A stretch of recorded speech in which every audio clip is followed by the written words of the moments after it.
Les brumes matinales de novembre 1647 s'élevaient lentement des forêts noires de Bavière, enveloppant de leur manteau grisâtre le monastère de Schattenkloster. Perché sur un promontoire rocheux qui dominait la vallée encaissée, l'édifice de pierre sombre semblait défier le ciel plombé de ses tours gothiques élancées.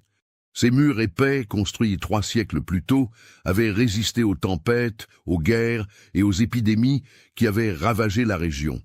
Mais ce matin-là, ils abritaient un secret plus sombre que toutes les tragédies que la Bavière avait connues. Anna Brenner serra plus fort son châle de laine autour de ses épaules frêles, tandis qu'elle gravissait le sentier pierreux menant au monastère. À 22 ans, elle possédait cette beauté simple et naturelle des femmes de la campagne bavaroise. Des cheveux blonds comme les blés d'été, des yeux d'un bleu profond comme les lacs des Alpes et un visage aux traits fins marqué par une intelligence vive qui malheureusement l'avait menée à sa perte, car Anna était accusée d'hérésie. Le vent glacial de novembre fouettait son visage, tandis qu'elle se remémorait les événements qui l'avaient conduite ici. 3 semaines plus tôt, dans son village natal de Waldburg, elle avait osé questionner publiquement les enseignements du curé local lors d'une messe dominicale. Ces questions, pourtant formulées avec respect, portaient sur la vente d'indulgences et la corruption qu'elle observait au sein du clergé local.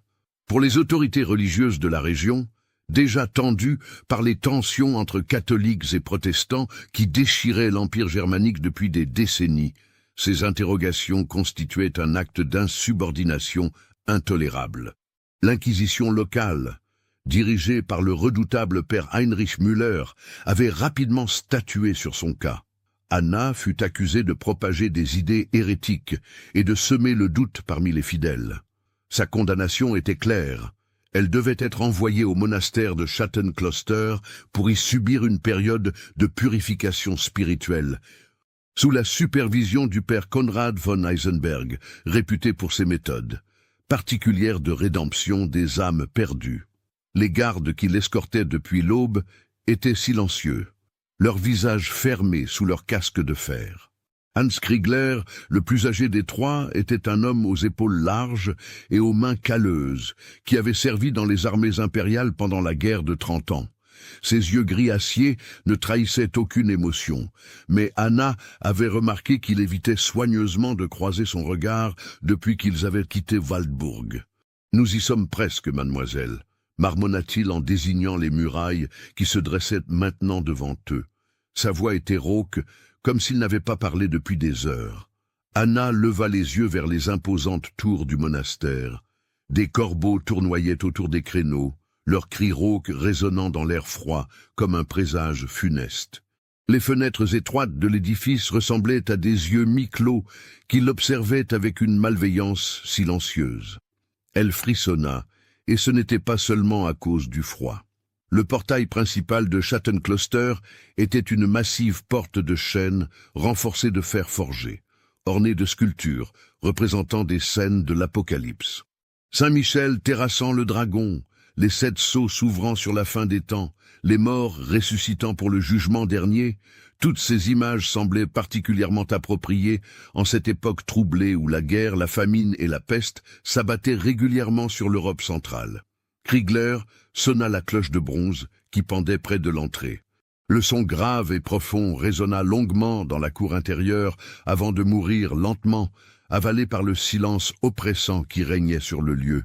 Quelques minutes s'écoulèrent avant qu'un Judas ne s'ouvre dans la porte, révélant un œil scrutateur encadré par un sourcil broussailleux. « Nous amenons Anna Brenner de Waldburg, sur ordre de l'Inquisition », déclara Kriegler d'une voix forte. « Elle doit être remise au père Conrad pour sa purification. » Le Judas se referma avec un claquement sec, suivi du bruit de plusieurs verrous qu'on tirait et de chaînes qu'on détachait. Lentement, dans un grincement qui semblait venir des entrailles de la terre, la lourde porte s'ouvrit. Un moine apparut dans l'embrasure. Il était grand et voûté, vêtu de la traditionnelle robe brune des franciscains, mais quelque chose dans son apparence troublait Anna. Son crâne était entièrement rasé, révélant un réseau de cicatrices qui couraient sur son cuir chevelu comme des rivières blanches. Ses yeux, d'un brun presque noir, brillaient d'une lueur étrange qui la mit immédiatement mal à l'aise. Mais ce qui la frappa le plus, ce furent ses mains. Elles étaient anormalement pâles, presque translucides, avec des veines bleues qui saillaient sous la peau fine comme des cordages. « Je suis frère Bénédicte », dit-il d'une voix douce qui contrastait avec son apparence inquiétante. « Le père Conrad vous attend, suivez-moi ». Anna se tourna une dernière fois vers Kriegler, cherchant dans ses yeux un réconfort qu'elle n'y trouva pas. Le vieux soldat détourna le regard et fit demi-tour sans un mot, suivi de ses compagnons. Elle les regarda s'éloigner sur le sentier jusqu'à ce qu'ils disparaissent dans la brume, emportant avec eux son dernier lien avec le monde extérieur. « Mademoiselle Brenner, dit doucement frère Bénédicte, il ne faut pas avoir peur. Le père Conrad est un homme de grande sagesse et de profonde compassion. Il vous aidera à retrouver le chemin de la rédemption. » Anna franchit le seuil du monastère, et aussitôt elle fut frappée par l'odeur qui régnait dans les lieux. Ce n'était pas la senteur habituelle d'encens et de cire d'abeille qu'on trouve dans les églises, mais quelque chose de plus âcre, de plus organique.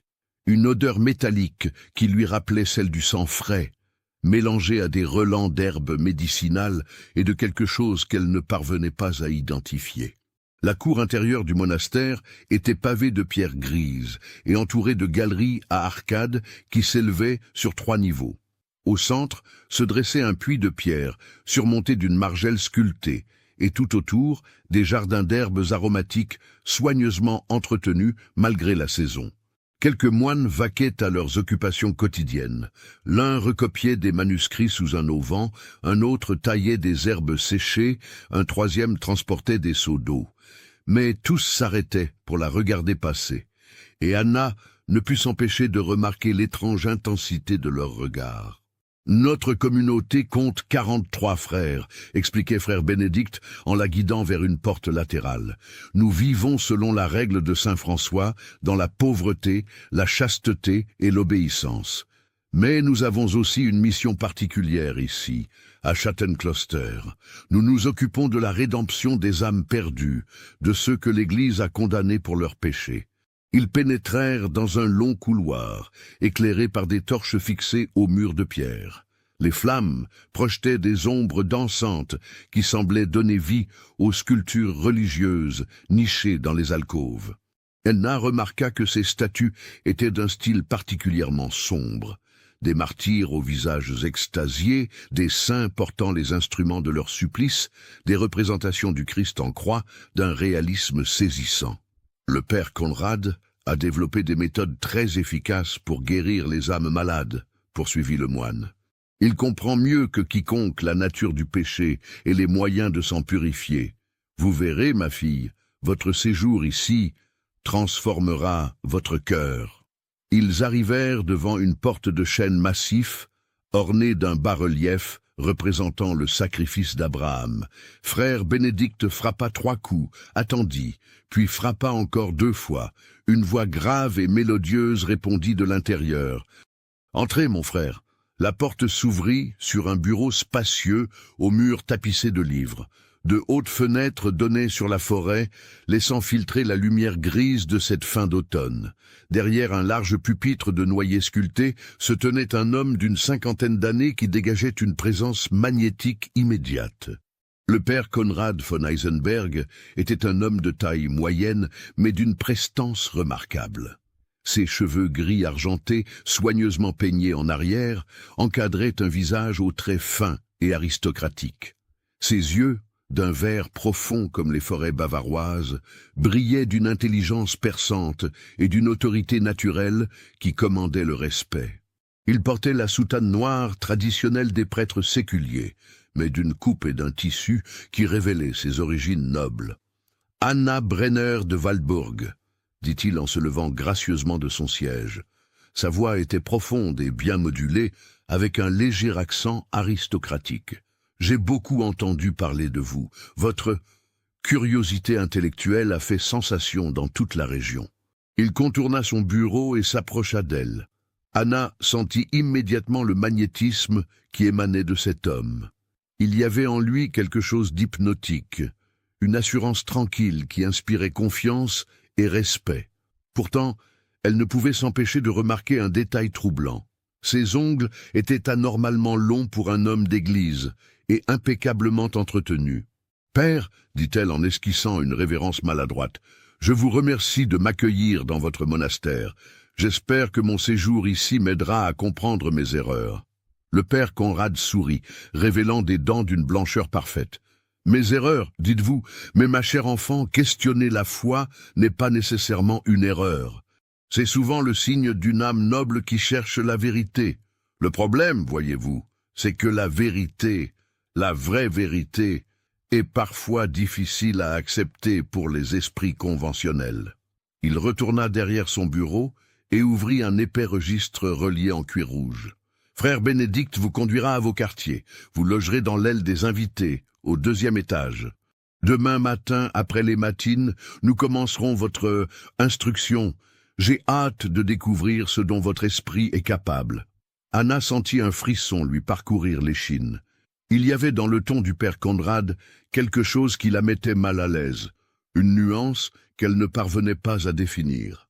Mais elle n'eut pas le temps d'y réfléchir davantage, car frère Bénédicte lui fit signe de le suivre. « Au revoir, ma fille, » dit le père Conrad, sans lever les yeux de son registre. « Reposez-vous bien.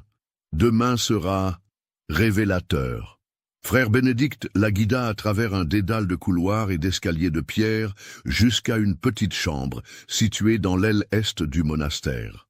La pièce était spartiate mais propre, un lit étroit avec un matelas de paille, une table de bois brut, une chaise et un crucifix de fer accroché au mur au-dessus de la tête de lit. Une fenêtre étroite donnait sur la cour intérieure. « Vous trouverez de l'eau dans cette cruche et des vêtements propres dans cette armoire », expliqua le moine. « Le dîner est servi au réfectoire à 6 heures. Quelqu'un viendra vous chercher. » Il se dirigea vers la porte puis se retourna. « Un conseil, mademoiselle Brenner, à Schattenkloster. Il vaut mieux ne pas se promener seul la nuit. Les couloirs peuvent être déroutants pour ceux qui ne connaissent pas les lieux. » Sur ces mots énigmatiques, il sortit, laissant Anna seule dans sa cellule.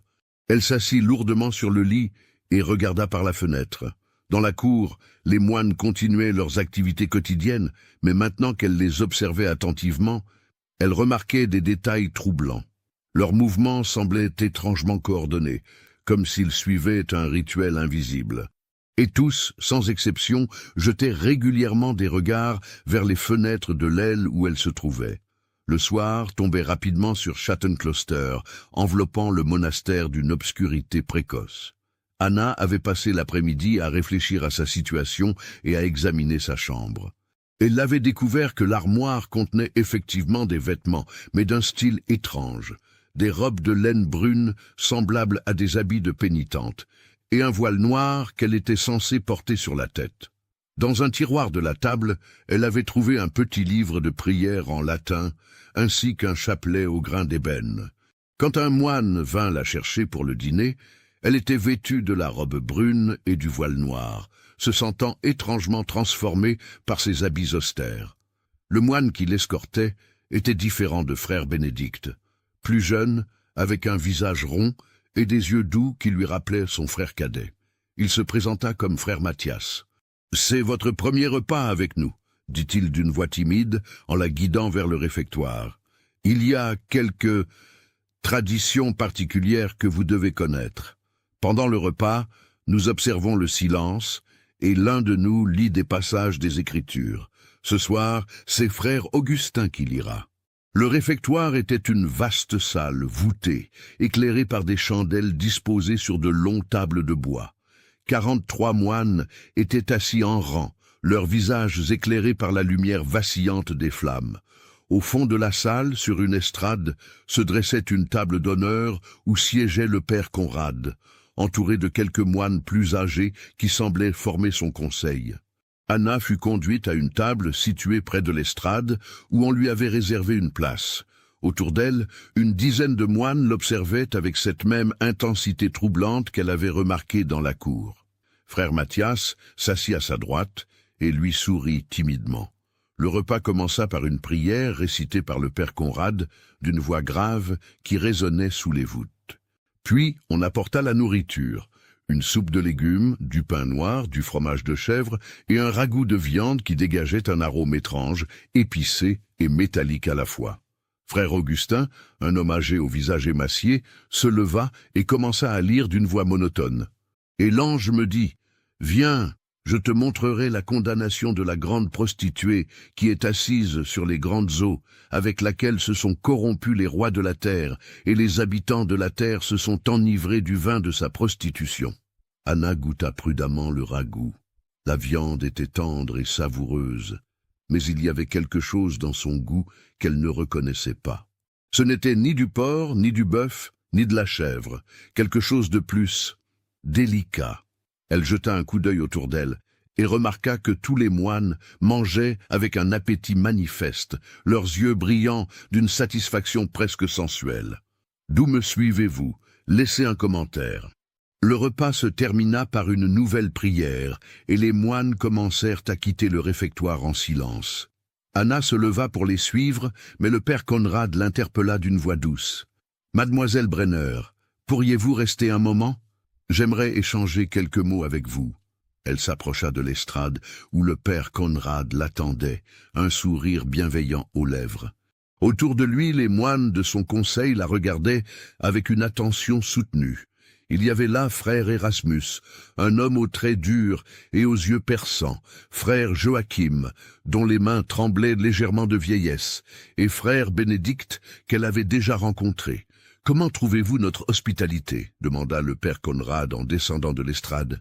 « Elle est généreuse, père, » répondit Anna prudemment. « La nourriture était excellente. Ah, notre cuisine. Oui, nous sommes particulièrement fiers de nos recettes. Frère Erasmus, ici présent, est notre cuisinier en chef. Il a, disons, des talents particuliers pour préparer la viande. » Frère Erasmus inclina la tête avec un sourire qui révéla des dents jaunies. « La préparation de la nourriture est un art, mademoiselle. Il faut savoir choisir les bonnes pièces, les assaisonner correctement, les faire cuire à la perfection. Chaque ingrédient a ses propres exigences. » Anna sentit un malaise grandir en elle. Il y avait dans les paroles du moine cuisinier une nuance qu'elle trouvait dérangeante, comme s'il parlait d'autre chose que de cuisine ordinaire. « Demain matin, après les matines, nous commencerons votre instruction, » reprit le père Conrad. « J'ai préparé un programme particulier pour votre cas. Vous verrez, ma chère Anna, que la vérité sur la nature du péché et de la rédemption est beaucoup plus complexe que ce qu'enseignent les prêtres ordinaires. » Il s'approcha d'elle, et Anna sentit son parfum, un mélange d'encens et de quelque chose de plus subtil, de plus troublant. Ses yeux verts la fixaient avec une intensité hypnotique. Le péché, voyez-vous, n'est pas seulement un acte, c'est une essence, une substance qui imprègne l'âme du pécheur. Et pour purifier cette essence, il faut des méthodes particulières, des méthodes que seuls quelques initiés connaissent. Anna recula instinctivement d'un pas. « Père, je ne suis pas sûr de comprendre. »« Vous comprendrez, mon enfant. Vous comprendrez très bientôt. » Il se tourna vers frère Mathias, qui attendait près de la porte. « Frère Mathias, reconduisez mademoiselle Brenner à ses quartiers et veillez à ce qu'elle ne se perde pas en chemin. » Anna suivit le jeune moine à travers les couloirs sombres du monastère. L'éclairage nocturne était minimal, quelques torches disposées aux intersections principales, créant de vastes zones d'ombre où n'importe quoi pouvait se cacher. Leurs pas résonnaient sur les dalles de pierre dans un écho inquiétant. « Frère Mathias » murmura-t-elle tandis qu'il montait l'escalier menant à sa chambre. « Depuis combien de temps êtes-vous à Chattencloster » Le jeune moine hésita avant de répondre. « 3 ans, mademoiselle. J'y suis arrivé comme vous, pour me purifier de mes péchés. Et vous y êtes resté volontairement ?» Nouveau silence. Puis, si bas qu'elle faillit ne pas l'entendre, « On ne quitte pas Chattencloster, mademoiselle. Une fois qu'on y entre, on y reste. Le père Conrad dit que c'est pour notre bien, que le monde extérieur est trop corrompu pour des âmes en voie de purification. » Ils arrivèrent devant sa porte. Frère Mathias s'arrêta et regarda nerveusement autour de lui avant de chuchoter « Mademoiselle Brenner, je ne devrais pas vous dire cela, mais soyez prudente, très prudente.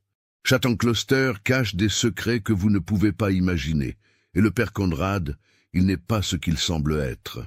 Sur ces mots troublants, il tourna les talons et disparut dans l'obscurité du couloir, laissant Anna seule devant sa porte. Elle entra dans sa chambre et verrouilla soigneusement la porte derrière elle. Puis elle s'assit sur son lit et tenta de faire le point sur cette première journée à Closter. Tout dans ce monastère lui semblait étrange. L'attitude des moines, leurs regards insistants, l'odeur particulière qui régnait dans les lieux, le goût inhabituel de la viande servie au dîner et surtout les paroles énigmatiques du père Conrad sur la nature du péché et les méthodes particulières de purification. Frère Mathias semblait différent des autres, plus humain, plus vulnérable. Son avertissement résonnait encore dans ses oreilles. Closter cache des secrets que vous ne pouvez pas imaginer. Quels secrets? Et pourquoi personne ne quittait-il jamais ce monastère? Anna s'allongea sur son lit sans se déshabiller, gardant sa robe de pénitente. Elle avait l'intuition qu'elle pourrait avoir besoin de s'enfuir rapidement. Dehors, le vent s'était levé et faisait claquer les volets contre les murs de pierre. Dans la cour, elle entendait des pas occasionnels et des murmures étouffés, comme si les moines continuaient leurs activités malgré l'heure tardive. Vers minuit, elle fut réveillée par un bruit étrange. On aurait dit des chants, mais d'un style qu'elle n'avait jamais entendu auparavant. Ce n'était pas du latin liturgique traditionnel, mais quelque chose de plus ancien, de plus primitif. Les voix semblaient venir des profondeurs du monastère, peut-être des caves ou des cryptes. Elle se leva et s'approcha de la fenêtre. Dans la cour, elle aperçut des silhouettes encapuchonnées qui se dirigeaient vers une porte qu'elle n'avait pas remarquée pendant la journée, située dans l'angle sud-ouest du bâtiment. Les silhouettes portaient des torches et se déplaçaient en procession solennelle. Anna compta une douzaine de moines, puis la procession disparut dans l'obscurité de la porte. Les chants continuèrent encore quelques minutes, puis s'éteignirent progressivement, laissant place au silence habituel de la nuit. Troublée par cette vision nocturne, Anna retourna s'allonger. Mais le sommeil fut long à venir, et quand il arriva enfin, il fut peuplé de rêves étranges, où des silhouettes en robes brunes dansaient autour d'autels sanglants dans les profondeurs de la terre. L'aube se levait péniblement sur Closter, quand les cloches sonnèrent les matines. Anna s'éveilla en sursaut, le cœur battant. Elle avait dormi d'un sommeil agité, peuplé de cauchemars confus, où se mêlaient des images de rituels sanglants et de visages déformés par une faim bestiale. La lumière grise qui filtrait par sa fenêtre ne parvenait pas à chasser l'angoisse qu'il habitait depuis son arrivée dans ce lieu maudit. Un coup discret, frappé à sa porte, la fit sursauter. « Mademoiselle Brenner » murmura une voix qu'elle reconnut comme celle de frère Mathias, « il est temps de vous préparer pour les matines. » Anna se leva rapidement, rajusta sa robe de pénitente et son voile noir, puis ouvrit la porte. Le jeune moine l'attendait dans le couloir, tenant une chandelle qui projetait des ombres dansantes sur les murs de pierre. Son visage paraissait encore plus pâle qu'à la lueur du jour, et ses yeux révélaient une fatigue profonde. « Avez-vous bien dormi ?» demanda-t-il poliment, mais Anna décela une note d'inquiétude dans sa voix. « Pas vraiment, » avoua-t-elle. « J'ai entendu des chants étranges vers minuit, des voix qui venaient des profondeurs du monastère. » Frère Mathias se figea, et sa main trembla légèrement, faisant vaciller la flamme de la chandelle. « Vous avez entendu les chants ?»« Oui. Et j'ai vu des moines se diriger vers une porte dans la cour. Que se passe-t-il ici la nuit, frère Mathias ?» Le jeune moine regarda nerveusement autour de lui, comme s'il craignait d'être épié. « Pas ici, » chuchota-t-il. « Trop dangereux. Plus tard, peut-être. » Ils descendirent vers la chapelle en silence.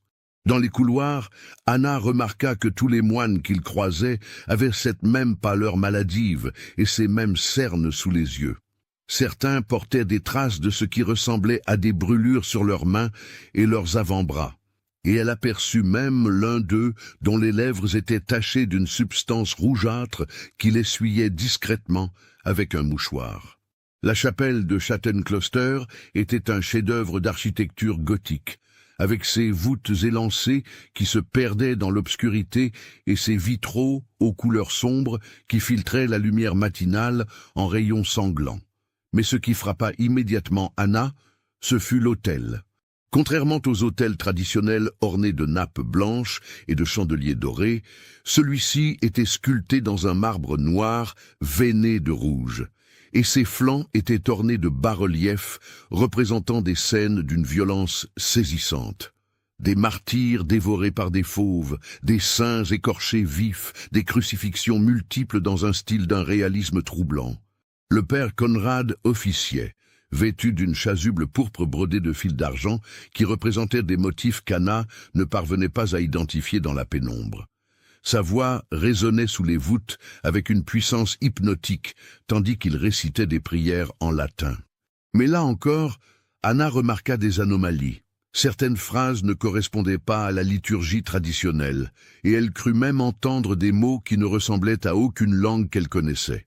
Pendant la messe, elle observa discrètement l'assemblée des moines. Tous étaient agenouillés dans une dévotion apparente, mais leurs visages exprimaient quelque chose qui dépassait la simple piété. Il y avait dans leurs yeux une ferveur presque fanatique, une extase qui la mettait profondément mal à l'aise. Et quand le père Conrad éleva l'hostie pour la consécration, elle entendit plusieurs moines pousser des gémissements étouffés qui n'avaient rien de religieux. Le moment le plus troublant arriva lors de la communion. Le père Conrad distribua l'hostie comme d'usage, mais le vin qu'il servait dans le calice avait une couleur particulièrement sombre, presque noire, et dégageait une odeur métallique qui rappelait celle qu'Anna avait sentie la veille dans les couloirs. Quand son tour arriva, elle hésita avant de boire, et le goût qui emplit sa bouche confirma ses pires craintes. Ce n'était pas du vin ordinaire. Il y avait quelque chose d'autre dans ce liquide, quelque chose d'organique et de troublant qu'elle préféra ne pas identifier. Après les matines, frère Mathias la conduisit au réfectoire pour le petit déjeuner. Le repas était frugal, du pain noir, du lait de chèvre et une bouillie d'avoine. Anna mangea en silence, l'esprit occupé par les étrangetés qu'elle avait observées pendant la messe. Autour d'elle, les moines semblaient plus animés qu'au dîner de la veille, et elle surprit plusieurs conversations à voix basse qui cessaient dès qu'ils remarquèrent sa présence. « Mademoiselle Brenner », dit une voix grave derrière elle. Anna se retourna et vit le père Conrad qui s'approchait, son sourire bienveillant aux lèvres. « J'espère que vous avez apprécié notre office matinal. Il est temps maintenant de commencer votre instruction. Voulez-vous me suivre ?» Anna se leva et suivit le père Conrad hors du réfectoire. Ils traversèrent plusieurs couloirs qu'elle ne connaissait pas encore et arrivèrent devant une porte renforcée de fer forgé. Le père Conrad sortit une clé de cuivre de sa soutane et ouvrit la porte, révélant un escalier de pierre qui s'enfonçait dans les profondeurs du monastère. « Nous allons dans la bibliothèque », expliqua-t-il en allumant une torche fixée au mur. « C'est là que sont conservés nos ouvrages les plus précieux, ceux qui contiennent la vraie connaissance sur la nature du péché et de la rédemption. » Ils descendirent l'escalier en colimaçon. L'air devenait de plus en plus froid et humide à mesure qu'il s'enfonçait, et l'odeur métallique qu'Anna avait remarquée dès son arrivée se faisait de plus en plus présente. Les murs de pierre suintaient d'humidité, et elle entendait au loin le bruit d'eau qui gouttait dans l'obscurité. Cette partie du monastère date du XIVe siècle, expliquait le père Conrad tandis qu'il descendait. Elle a été construite sur d'anciennes cryptes romaines. Les fondateurs de Schattenkloster avaient compris l'importance de préserver certains savoirs, loin des regards indiscrets. Ils arrivèrent enfin dans une vaste salle voûtée, éclairée par des torches. Les murs étaient entièrement tapissés de rayonnages qui s'élevaient jusqu'au plafond, remplis de livres, de grimoires et de manuscrits. Mais ce qui attira immédiatement l'attention d'Anna, ce fut l'immense table de bois qui occupait le centre de la pièce. Sa surface était couverte de taches sombres qui semblaient incrustées dans le bois, et elle était entourée de chaises sculptées dans un style qui rappelait les sièges de torture qu'elle avait vus dans les illustrations de livres d'histoire. « Voici notre bibliothèque secrète », annonça fièrement le père Conrad. Elle contient plus de 3000 ouvrages sur les sciences occultes, l'alchimie, la médecine traditionnelle et d'autres domaines de connaissances que l'Église officielle préfère ignorer. Il se dirigea vers l'une des étagères et en retira un épais volume relié en cuir noir. Commençons par celui-ci, De Naturae Peccati et Purificatione Animarum, écrit par mon prédécesseur, le père Cornelius von Schattenkloster, au XVe siècle.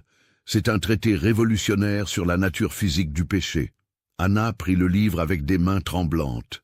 La couverture était ornée de symboles étranges gravés dans le cuir, et quand elle l'ouvrit, elle découvrit des pages couvertes d'une écriture gothique serrée, accompagnée d'illustrations qui la firent frémir. Il y avait là des dessins anatomiques d'une précision saisissante, mais qui représentaient des corps humains dans des positions impossibles, des organes disposés selon des configurations aberrantes, et surtout des scènes de dissection où des hommes en robe de moine s'activaient autour de cadavres étalés sur des tables.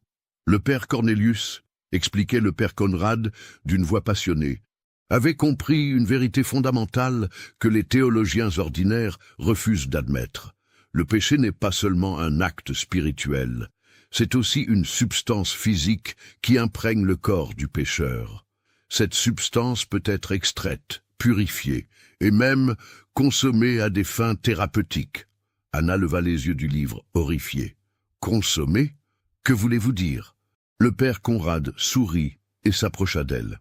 Voyez-vous, ma chère Anna, la médecine de notre époque reconnaît déjà les vertus curatives de certaines substances humaines. Le sang des criminels exécutés, par exemple, est utilisé contre l'épilepsie. La graisse des pendus soigne les rhumatismes. Mais le père Cornelius est allé plus loin.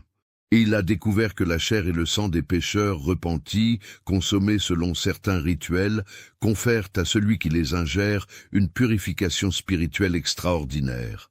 Anna recula d'un pas, le livre lui échappant des mains et tombant au sol avec un bruit sourd. « Père, vous parlez de cannibalisme. »« De cannibalisme ?» Le père Conrad rit doucement. « Mon enfant, vous employez un terme si vulgaire pour décrire un sacrement sublime. Nous ne parlons pas de dévorer la chair comme des bêtes sauvages, mais de communier avec l'essence spirituelle de nos frères pécheurs pour nous purifier mutuellement. » Il ramassa le livre et le posa sur la table, l'ouvrant à une page illustrée d'une gravure particulièrement explicite. Des moines agenouillés autour d'un autel, sur lequel reposait un corps nu, et l'un d'eux tenait un calice qu'il remplissait du sang qui coulait d'une plaie béante dans le cou de la victime. « Regardez cette illustration, » poursuivit le père Conrad. « Elle représente le Sacramentum Purificationis, le sacrement de purification que nous pratiquons ici depuis des siècles. Le pécheur volontaire offre sa chair et son sang pour racheter ses fautes et purifier ses frères. C'est un acte d'amour sublime, la plus haute forme de charité chrétienne. » Anna sentait la nausée monter en elle. « Volontaire? Vous voulez dire que vos victimes acceptent d'être mangées? »« Victimes !» Le père Conrad fronça les sourcils. « Il n'y a pas de victimes ici, seulement des pécheurs qui cherchent la rédemption, et vous seriez surprise de voir avec quelle ferveur ils embrassent leur destin quand ils comprennent la beauté du sacrifice qu'ils vont accomplir. » Il ferma le livre et se dirigea vers une autre étagère. « Mais nous prenons de l'avance. Votre éducation doit être progressive. Commençons par étudier les bases théologiques de notre pratique. » Les heures qui suivirent furent un cauchemar éveillé pour Anna. Le père Conrad lui fit lire des passages de dizaines d'ouvrages qui décrivaient en détail les sacrements de purification pratiqués à Schattenkloster. Elle découvrit avec horreur que le monastère abritait depuis des siècles une secte secrète qui avait développé une théologie aberrante basée sur la consommation rituelle de chair humaine. Selon leurs croyances, chaque péché commis par un individu laissait une marque physique dans son corps, une sorte de corruption spirituelle qui pouvait être extraite et purifiée par des méthodes spéciales. Ces méthodes impliquaient la torture méthodique du pécheur pour concentrer le péché dans certaines parties de son corps, puis la consommation de ces parties par d'autres membres de la communauté selon des rituels précis. Le père Conrad lui expliqua que le monastère était divisé en deux communautés, les purificateurs et les purifiés. Les purificateurs étaient les moines qui avaient atteint un niveau de sainteté suffisant pour pouvoir consumer la chair des pécheurs sans être corrompus. Les purifiés étaient ceux qui devaient encore racheter leurs fautes en offrant leur corps en sacrifice. « Et dans quelle catégorie suis-je » demanda Anna d'une voix blanche. Le père Conrad lui sourit avec une tendresse paternelle qui la glaça jusqu'aux os. « Ma chère enfant, votre cas est particulier. Votre péché principal est l'orgueil intellectuel, la prétention de pouvoir juger les enseignements de l'Église. C'est un péché grave, mais qui peut être purifié. Vous commencerez comme purifié, naturellement. » Anna sentit le piège se refermer sur elle. « Et si je refuse ?»« Refusez ?» Le père Conrad parut sincèrement surpris. « Mais pourquoi refuseriez-vous le salut de votre âme ? Voyez-vous, ma chère Anna, vous n'avez pas vraiment le choix. Votre condamnation pour hérésie vous a mené ici, et l'Inquisition nous a donné plein pouvoir sur votre sort. Vous pouvez embrasser votre destin avec joie et résignation chrétienne, ou vous pouvez résister et rendre votre purification plus douloureuse. Le résultat final sera le même. » Il se leva et se dirigea vers la porte. « Pour aujourd'hui, notre leçon est terminée. Frère Bénédicte va vous reconduire à vos quartiers. Ce soir, vous assisterez à votre première cérémonie de purification. Vous verrez par vous-même la beauté et la spiritualité de nos rituels. » Anna le regarda s'éloigner, l'esprit en ébullition. Elle comprenait maintenant pourquoi personne ne quittait jamais Chattencloster, pourquoi frère Mathias avait l'air si terrifié, pourquoi les moines avaient tous cette pâleur cadavérique. Ce monastère n'était pas un lieu de purification spirituelle, c'était un abattoir humain déguisé en institution religieuse. Frère Bénédicte apparut dans l'embrasure de la porte, son sourire inquiétant aux lèvres. « Mademoiselle Brenner, voulez-vous me suivre ?» Anna n'avait pas le choix. Elle suivit le moine dans les escaliers qui remontaient vers les étages supérieurs, l'esprit occupé à chercher un moyen de s'échapper de cet enfer. Mais les murs épais de Chattencloster semblaient infranchissables, et elle se doutait que tous les moines étaient des complices du père Conrad, tous peut-être sauf frère Mathias. En arrivant devant sa chambre, elle se tourna vers frère Bénédicte. « Le repas de midi sera servi dans votre chambre aujourd'hui, » répondit le moine. « Le père Conrad préfère que vous vous reposiez avant la cérémonie de ce soir. Ce sera intense. » Une fois seule dans sa chambre, Anna se précipita vers la fenêtre et examina attentivement la cour. Elle était située au 2e étage, et une chute directe serait probablement fatale. Mais elle remarqua qu'une corniche de pierre courait le long du mur, et qu'elle pourrait peut-être permettre d'atteindre une tour d'angle d'où il serait possible de descendre. Un coup discret à sa porte interrompit ses réflexions. « Entrez !» dit-elle, pensant qu'il s'agissait de quelqu'un qui apportait son repas. C'était frère Mathias, portant un plateau. Il entra rapidement et ferma la porte derrière lui, puis regarda nerveusement autour de lui avant de s'approcher d'Anna. « Il faut que nous parlions, » chuchota-t-il. « J'ai entendu dire que le père Conrad vous a mené dans la bibliothèque secrète. Il vous a expliqué nos pratiques ?» Anna hocha la tête, incapable de parler tant l'horreur de ce qu'elle avait appris la submergeait encore. « Alors, vous savez, » murmura frère Mathias, « vous savez ce qui vous attend, et vous savez que nous devons essayer de fuir. »« Fuir ? Mais comment ? Et pourquoi m'aideriez-vous » Le jeune moine s'assit lourdement sur la chaise, les mains tremblantes. « Parce que je ne supporte plus cette abomination. Parce que j'ai vu trop de gens mourir dans d'atroces souffrances pour satisfaire la folie du père Conrad. Et parce que... » Il hésita, puis poursuivit d'une voix brisée. « Parce que ma propre sœur est morte ici il y a 2 ans. » Anna le regarda avec compassion. « Votre sœur ?» Elle s'appelait Greta. Elle avait 18 ans et avait été accusée de sorcellerie par les autorités de Munich. Comme vous, elle a été envoyée ici pour sa purification. Le père Conrad m'a fait assister à son sacrifice. Il prétendait que cela renforcerait ma foi. Depuis ce jour, je cherche un moyen de m'échapper et de révéler au monde les horreurs qui se commettent à Chattencloster. Avez-vous un plan ? Frère Mathias acquiesça. Pendant la cérémonie de ce soir, tous les moines seront rassemblés dans les cryptes. C'est notre seule chance. Je connais un passage secret qui mène directement à l'extérieur du monastère. Mais il faut agir cette nuit, car demain, c'est vous qui serez sur l'autel. Anna sentit un frisson glacial lui parcourir l'échine. « Comment le savez-vous ? J'ai vu le père Conrad préparer les instruments dans la salle de purification. Votre nom est déjà gravé sur le calice qui servira à recueillir votre sang. » La nuit tombait sur Chatten Closter comme un linceul de mort. Anna était restée dans sa chambre toute la journée, refusant de toucher à la nourriture que lui avait apportée frère Mathias, craignant qu'elle ne soit droguée. Le jeune moine lui avait expliqué en détail le plan d'évasion qu'il avait mis au point, et ils avaient convenu de se retrouver dans le couloir à minuit, quand tous les autres moines seraient rassemblés dans les cryptes pour la cérémonie.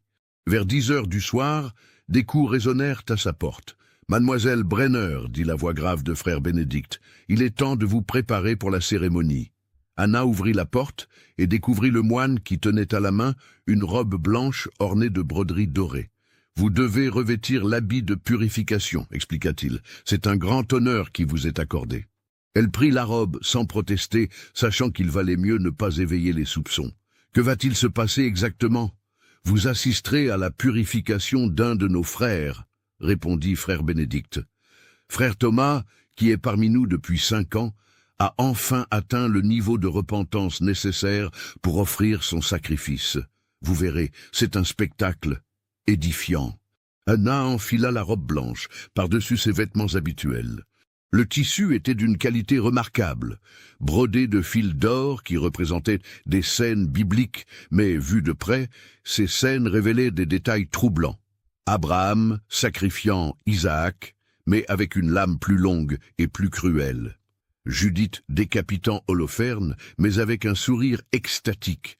Des martyrs subissant leur supplice avec une béatitude qui frisait l'obscène. « Parfait, » dit frère Bénédicte en l'examinant. « Maintenant, suivez-moi. La cérémonie va bientôt commencer. » Ils descendirent vers les cryptes par un escalier différent de celui qu'Anna avait emprunté le matin avec le père Conrad. Cet escalier était plus ancien, taillé grossièrement dans la roche vive, et l'air y était encore plus froid et humide. L'odeur métallique de sang qui imprégnait tout le monastère devenait ici si forte qu'Anna dut se couvrir le nez avec sa manche. Ils arrivèrent dans une antichambre éclairée par des torches, où plusieurs moines attendaient déjà, tous vêtus de robes rouges, sombres, qui contrastaient avec la robe blanche d'Anna. Elle remarqua que beaucoup d'entre eux portaient des masques de cuir qui ne laissaient voir que leurs yeux, et que leurs mains étaient gantées de cuir noir. « Les purificateurs », murmura frère Bénédicte en désignant les moines masqués. Ils ont gagné le droit de participer directement au rituel grâce à leur dévotion exemplaire. Une porte massive s'ouvrit au fond de l'antichambre, révélant une salle circulaire, éclairée par des centaines de cierges. Anna retint un cri d'horreur en découvrant l'intérieur. Les murs étaient ornés de fresques représentant des scènes de cannibalisme rituel dans un style d'un réalisme saisissant. Et au centre de la salle se dressait un autel de marbre noir sur lequel était allongé un homme nu, les bras et les jambes entravés par des chaînes de fer. L'homme sur l'autel était jeune, peut-être 25 ans, avec des cheveux bruns et un visage qui aurait pu être séduisant s'il n'avait été déformé par la terreur.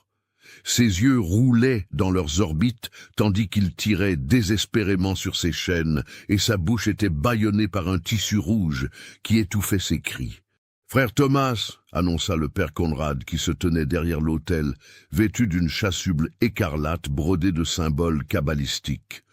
Un pécheur repentant qui a choisi d'offrir sa chair pour racheter ses fautes et purifier ses frères. Anna regarda autour d'elle et compta une quarantaine de moines disposés en cercle concentrique autour de l'autel. Tous la regardaient avec cette même intensité troublante qu'elle avait remarquée depuis son arrivée, mais maintenant, leurs yeux brillaient d'une fièvre qui la glaça d'épouvante. « Mes frères !» commença le père Conrad, d'une voix qui résonnait sous la voûte de pierre, « nous sommes rassemblés ce soir pour célébrer le plus sacré de nos sacrements. Frère Thomas, que vous voyez devant vous a confessé ses péchés et demandé à racheter ses fautes par le don de sa chair.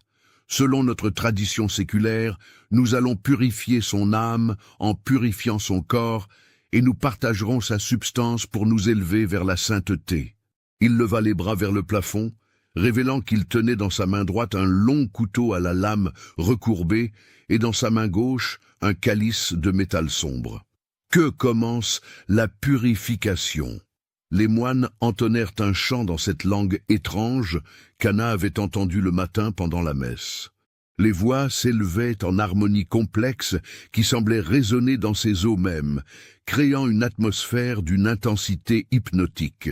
Malgré son horreur, elle se sentait étrangement attirée par cette mélodie primitive qui éveillait en elle des instincts qu'elle ne connaissait pas. Le père Conrad s'approcha de l'autel et commença à réciter une litanie en latin, mais un latin déformé, corrompu, où des mots d'origine inconnue se mêlaient aux formules traditionnelles. À chaque phrase, les moines répondaient en chœur, et leur voix prenait une intonation de plus en plus gutturale, de plus en plus bestiale. Soudain, le père Conrad leva son couteau au-dessus de l'homme enchaîné. La lame brilla dans la lumière des cierges comme un éclair de métal. Anna ferma les yeux, incapable de regarder ce qui allait suivre, mais les cris étouffés de la victime transpercèrent son âme comme des lames. « Regardez !» ordonna frère Bénédicte, en lui saisissant le menton pour l'obliger à ouvrir les yeux. « Regardez et apprenez ce qui vous attend, si vous ne vous soumettez pas à la volonté divine. » Anna fut forcée de voir le père Conrad entailler méthodiquement le corps de frère Thomas, recueillant le sang qui coulait dans son calice avec une précision chirurgicale. Mais le plus terrifiant, c'était l'expression qui se peignait sur le visage du prêtre, une extase mystique qui transformait ses traits en un masque de béatitude démoniaque. « Le sang de la purification !» cria-t-il en levant le calice plein. « Que chacun boive selon sa foi. » Le calice passa de main en main parmi les moines, et Anna vit avec dégoût que chacun buvait avidement le liquide rouge, les yeux révulsés de plaisir. Certains se léchaient même les lèvres avec une gourmandise obscène, comme s'ils savouraient un vin précieux. Mais ce n'était que le commencement. Le père Conrad reprit son couteau et commença à découper des morceaux de chair sur le corps toujours vivant de frère Thomas. Les cris de la victime résonnaient maintenant librement dans la crypte, car on lui avait retiré son bâillon pour qu'elle puisse offrir ses souffrances à Dieu. Anna ne put supporter davantage ce spectacle d'horreur. Elle se détourna et vomit violemment sur le sol de pierre, mais frère Bénédicte la maintint fermement pour l'empêcher de fuir. Si cette histoire macabre vous a donné des frissons, partagez-la avec un ami qui aime les contes d'horreur. « Il faut vous habituer, chuchota-t-il à son oreille. Demain, c'est votre tour. » Ces mots frappèrent Anna comme un coup de fouet. Demain. Elle avait espéré que frère Mathias et elle auraient plus de temps pour organiser leur fuite, mais il était clair que les cannibales de Schattenkloster ne lui laisseraient pas de répit. Soudain, dans l'horreur de la scène qui se déroulait devant elle, quelque chose attira son attention. Parmi les moines qui entouraient l'autel, elle aperçut une silhouette qui ne participait pas au rituel avec la même ferveur que les autres. C'était frère Mathias, et il la regardait avec une expression de dégoût et de compassion qui contrastait avec l'extase collective qui régnait dans la crypte. Leurs regards se croisèrent, et le jeune moine articula silencieusement « Minuit, soyez prête ». Le rituel se poursuivit pendant encore 1 heure, dans une orgie de cannibalisme qui dépassait tout ce qu'Anna aurait pu imaginer dans ses pires cauchemars. Elle vit les moines se disputer les morceaux de chair, les dévorer avec des grognements de satisfaction, se barbouiller le visage de sang, comme s'il s'agissait d'un onguent sacré. Le père Conrad présidait à cette bacchanale avec la dignité d'un grand prêtre, distribuant les offrandes selon une hiérarchie complexe qui semblait correspondre au degré de sainteté de chacun. Quand frère Thomas rendit enfin son dernier souffle, son corps n'était plus qu'une carcasse sanglante dont il ne restait que les os et quelques lambeaux de chair. Les moines avaient littéralement dévoré un homme vivant, sous prétexte de purification spirituelle. Et maintenant, annonça le père Conrad en essuyant le sang sur ses mains avec un linge blanc. Préparons-nous pour la prochaine purification. Demain, nous accueillerons une nouvelle âme dans notre communion sacrée. Il se tourna vers Anna avec un sourire qui la glace d'épouvante. Mademoiselle Brenner, j'espère que cette cérémonie vous a éclairé sur la beauté de nos pratiques. Demain, vous aurez l'honneur insigne d'offrir votre propre chair pour racheter vos péchés d'orgueil et d'hérésie. Anna ne répondit pas, trop choquée pour articuler un mot. Frère Bénédicte la prit par le bras et la reconduisit vers les escaliers, laissant derrière eux la crypte où les moines continuaient à nettoyer l'autel et à récupérer les derniers morceaux de leurs victimes. De retour dans sa chambre, Anna s'effondra sur son lit, tremblante de tous ses membres. Elle avait assisté à l'assassinat le plus atroce qu'on puisse imaginer, perpétré par des hommes qui prétendaient servir Dieu. Et demain, elle subirait le même sort si elle ne parvenait pas à s'échapper. Elle attendit que minuit sonne aux cloches du monastère, puis se leva silencieusement et s'approcha de la porte. Au moment où elle allait l'ouvrir, des pas résonnèrent dans le couloir. Elle colla son oreille contre le bois et entendit la voix de frère Bénédicte. « Tu es sûr qu'elle n'essaiera pas de fuir ?»« Certain, » répondit une autre voix qu'elle reconnut avec horreur, comme celle de frère Mathias. « Elle est trop terrifiée pour tenter quoi que ce soit. Et de toute façon, j'ai mis de la belladone dans son eau. Elle dormira jusqu'à demain matin. » Anna recula de la porte abasourdie. Frère Mathias, le seul moine en qui elle avait cru pouvoir avoir confiance, était en réalité complice des autres. Tout ce qu'il lui avait raconté sur sa sœur, sur son désir de fuir, sur le plan d'évasion, tout était faux. Il n'avait fait que gagner sa confiance pour mieux la tromper. Elle se précipita vers la cruche d'eau et la renifla. Effectivement, une odeur âcre s'en dégageait, masquée par des herbes aromatiques. Si elle avait bu cette eau, elle se serait endormie et n'aurait pu opposer aucune résistance le lendemain matin. Maintenant, elle comprenait l'horrible vérité. Il n'y avait aucun allié dans ce monastère maudit. Tous les moines, sans exception, étaient des cannibales fanatiques dévoués corps et âme au père Conrad. Frère Mathias n'était qu'un appât destiné à briser la résistance des victimes en leur donnant l'illusion qu'elles pourraient s'échapper. Anna se dirigea vers la fenêtre et regarda la cour plongée dans l'obscurité. Sa seule chance de salut était de tenter une évasion par ses propres moyens, même si les risques étaient énormes. Elle préférait mourir en essayant de fuir plutôt que de finir dépecée vivante sur l'autel sanglant de ces monstres. Elle rassembla ses maigres affaires et se prépara à affronter la nuit glaciale de novembre. Dehors, le vent hurlait entre les tours du monastère, comme les lamentations des victimes passées de Schattenkloster. Mais Anna était déterminée. Elle ne rejoindrait pas le cortège des morts de ce lieu maudit. Tandis qu'elle s'apprêtait à enjamber le rebord de la fenêtre, une révélation terrible lui traversa l'esprit. Si frère Mathias était complice des cannibales depuis le début, cela signifiait que son histoire sur sa sœur Greta était également un mensonge. Ou pire encore, peut-être que Greta avait vraiment existé, peut-être qu'elle était vraiment morte ici, mais peut-être que frère Mathias avait participé à son sacrifice, au lieu d'en être le témoin horrifié. Cette pensée la fit frissonner plus que le vent glacial qui s'engouffrait par la fenêtre ouverte. Dans quel enfer était-elle tombée? Et combien d'innocents étaient morts dans ce monastère au cours des siècles?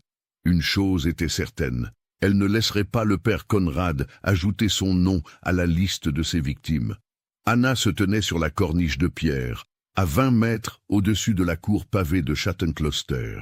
Le vent de novembre fouettait sa robe blanche, la faisant claquer comme un linceul dans la nuit noire. Sous ses pieds, la pierre était glissante d'humidité, et chaque pas risquait d'être le dernier. Mais la terreur de ce qui l'attendait à l'aube la poussait à continuer. Elle progressait lentement le long du mur, se collant contre la façade pour éviter d'être vue depuis les fenêtres du monastère.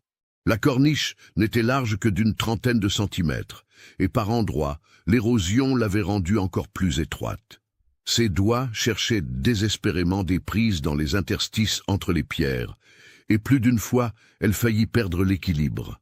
Au bout d'une progression qui lui sembla durer une éternité, elle atteignit la tour d'angle qu'elle avait repérée depuis sa fenêtre. Cette tour était plus ancienne que le reste du bâtiment, et sa façade était ornée de sculptures en relief qui offraient de meilleures prises pour la descente. Anna commença à descendre prudemment, testant chaque prise avant d'y confier son poids.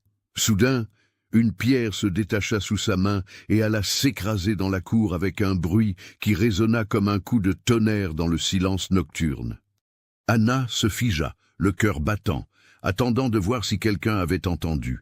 Quelques secondes s'écoulèrent, puis une lumière apparut à l'une des fenêtres du monastère. « Qu'est-ce que c'était » entendit-elle crier une voix dans la nuit. « Je vais voir » répondit une autre voix plus proche.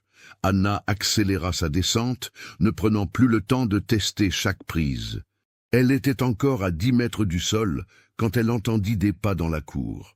N'ayant plus le choix, elle se laissa tomber, espérant atterrir sur quelque chose qui amortisse sa chute. Elle eut de la chance. Elle tomba dans un tas de foin que les moines utilisaient pour nourrir leurs chevaux. La chute lui coupa le souffle et lui fit mal aux côtes, mais elle n'était pas blessée gravement. Elle se releva rapidement et courut vers l'ombre de la muraille d'enceinte. « Là, près de l'écurie !» cria la voix du moine qui l'avait aperçue. Anna entendit d'autres voix se joindre à la première, puis le bruit de pas qui couraient dans sa direction. Elle longea la muraille en cherchant désespérément une issue, mais les murs de Schatten-Kloster étaient hauts et parfaitement entretenus. Il lui fallait trouver la porte principale, ou périr.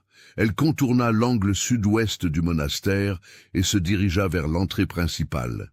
Mais quand elle y arriva, elle découvrit avec désespoir que la massive porte de chêne était fermée par une épaisse barre de fer qui nécessitait plusieurs hommes pour être soulevée. Derrière elle, les voix de ses poursuivants se rapprochaient. Des torches apparurent au détour des bâtiments, projetant des ombres dansantes sur les murs. Anna comprit qu'elle était prise au piège. « Mademoiselle Brenner !» appela la voix du père Conrad qui résonna dans la nuit comme un glas funèbre. « Cessez cette fuite inutile. Vous ne faites que retarder l'inévitable et aggraver vos péchés. » Anna se plaqua contre la porte, cherchant désespérément une solution. C'est alors qu'elle remarqua dans l'ombre de l'embrasure une plus petite porte qu'elle n'avait pas vue pendant la journée.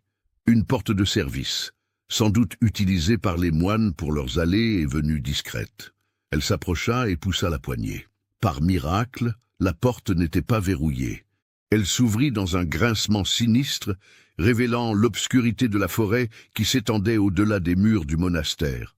Anna se glissa dehors et referma doucement la porte derrière elle. Elle était libre. Mais pour combien de temps? Elle se trouvait maintenant dans les bois sombres qui entouraient Schatten-Kloster. Les arbres centenaires dressaient leurs branches décharnées vers le ciel nocturne comme des bras suppliciants, et leurs troncs massifs créaient un labyrinthe d'ombre où il était facile de se perdre. Anna n'avait aucune idée de la direction à prendre pour rejoindre la civilisation, mais elle savait qu'elle devait s'éloigner le plus possible du monastère avant que ses poursuivants ne découvrent sa fuite. Elle courut à travers les bois, trébuchant sur les racines et les pierres, déchirant sa robe blanche aux branches basses. Les épines lui lacéraient les mains et le visage, mais elle ne ralentissait pas. Derrière elle, elle entendait maintenant distinctement les voix des moines qui avaient découvert son évasion. « Elle a pris le sentier de l'ouest !» cria l'un d'eux. « Non, regardez! Il y a des traces vers le nord !» répondit un autre. Anna comprit qu'ils avaient des chiens. Elle entendait maintenant distinctement les aboiements qui se rapprochaient inexorablement. Dans quelques minutes, les bêtes auraient retrouvé sa piste et elle serait reprise. Elle arriva au bord d'un ruisseau qui coulait entre les arbres. L'eau était glaciale, mais Anna n'hésita pas. Elle entra dans le courant et commença à le remonter, espérant que l'eau masquerait son odeur et dérouterait les chiens. Le froid était atroce. En quelques minutes, ses pieds furent complètement engourdis, et elle dut se retenir au rocher pour ne pas tomber dans l'eau qui lui arrivait aux genoux. Mais elle continua, poussée par la terreur de ce qui l'attendait si elle était reprise. Elle remonta le ruisseau sur plusieurs centaines de mètres, puis sortit de l'eau sur la rive opposée. Ses pieds étaient si gelés qu'elle ne les sentait plus, et sa robe trempée la faisait claquer des dents. Mais elle avait gagné du temps, les aboiements des chiens lui semblaient maintenant plus lointains. Anna se dirigea vers le sommet d'une colline qui se dressait devant elle, espérant découvrir de là-haut des lumières qui indiqueraient la présence d'un village. L'ascension était difficile dans l'obscurité, et plusieurs fois elle glissa sur les feuilles mortes qui jonchèrent le sol. Quand elle atteignit enfin le sommet, elle découvrit un paysage désolé qui s'étendait à perte de vue sous la lueur blafarde de la lune. Des collines boisées succédaient à d'autres collines boisées, sans qu'aucune trace de civilisation ne soit visible. Au loin, elle apercevait les tours de Shatton Closter qui se dressaient comme des doigts accusateurs dans la nuit. Le découragement s'empara d'elle. Elle était perdue dans une forêt immense, en plein hiver, sans nourriture, sans vêtements chauds, sans même savoir dans quelle direction aller. Et ses poursuivants connaissaient certainement ces bois mieux qu'elle. Soudain, au pied de la colline opposée, elle aperçut une faible lueur. Une cabane. Il y avait quelqu'un qui vivait dans ces bois. Anna dévala la pente en direction de la lumière, retrouvant un peu d'espoir. La cabane était une construction rustique de bois et de pierre, avec un toit de chaume et une cheminée qui fumait. De la lumière filtrait par les volets mal joints, et Anna entendit du bruit à l'intérieur. Elle s'approcha de la porte et frappa. « Qui va là ?» demanda une voix méfiante d'homme âgé. « Au secours !» supplia Anna. « Je vous en prie, aidez-moi. Je m'évade de Shatton Closter. » Un long silence accueillit ces paroles. Puis, elle entendit des verrous qu'on tirait, et la porte s'ouvrit lentement. Un vieil homme apparut dans l'embrasure, tenant une chandelle à la main. Il était grand et voûté, avec une barbe blanche broussailleuse et des yeux perçants qui la jaugèrent rapidement. « Shatton Closter » répéta-t-il d'une voix grave. « Tu viens du monastère maudit ? Oui, je vous en supplie, cachez-moi, ils vont me tuer. » Le vieil homme la regarda attentivement, puis s'effaça pour la laisser entrer. « Entre, ma fille, tu es en sécurité ici. » Anna pénétra dans la cabane avec un soulagement immense. L'intérieur était spartiate mais chaleureux. Un lit de sangle, une table de bois brute, quelques chaises et une cheminée où brûlait un bon feu. Des herbes séchées pendaient aux poutres du plafond, et les murs étaient couverts d'étagères, remplis de bocaux et de fioles. « Je m'appelle Heinrich », dit le vieil homme en refermant soigneusement la porte derrière elle. J'étais herboriste au village de Waldeck avant de me retirer dans ces bois. Et toi, comment t'appelles-tu ? Anna Brenner de Waldburg. On m'a envoyé au monastère pour hérésie, mais c'est un piège. Les moines sont des cannibales. Ils dévorent les gens qu'on leur confie. Heinrich hocha gravement la tête. « Je sais, ma fille, je sais depuis longtemps ce qui se passe à Shatton Closter. Mais personne ne veut m'écouter. Les autorités refusent de croire que des hommes d'église puissent commettre de telles abominations. » Il lui apporta une couverture et un bol de soupe chaude. « Bois cela, tu en as besoin. Et raconte-moi ce que tu as vu là-bas. » Anna but la soupe avidement, tout en relatant les horreurs dont elle avait été témoin. La bibliothèque secrète, les livres décrivant les rituels cannibales, la cérémonie atroce à laquelle elle avait assisté, la trahison de frère Mathias. Heinrich l'écoutait sans l'interrompre, acquiesçant parfois gravement. « Tu n'es pas la première à s'échapper de Shatton Closter » dit-il quand elle eut terminé son récit. « En 20 ans, j'ai recueilli 7 fugitifs. 3 d'entre eux sont morts de leurs blessures avant que je puisse les soigner. Les 4 autres ont réussi à quitter la région et à refaire leur vie ailleurs. Alors, vous pouvez m'aider ? Je vais essayer, mais ce ne sera pas facile. Le père Conrad a des contacts partout dans la région. L'inquisition locale lui obéit aveuglément, et même les autorités civiles le craignent.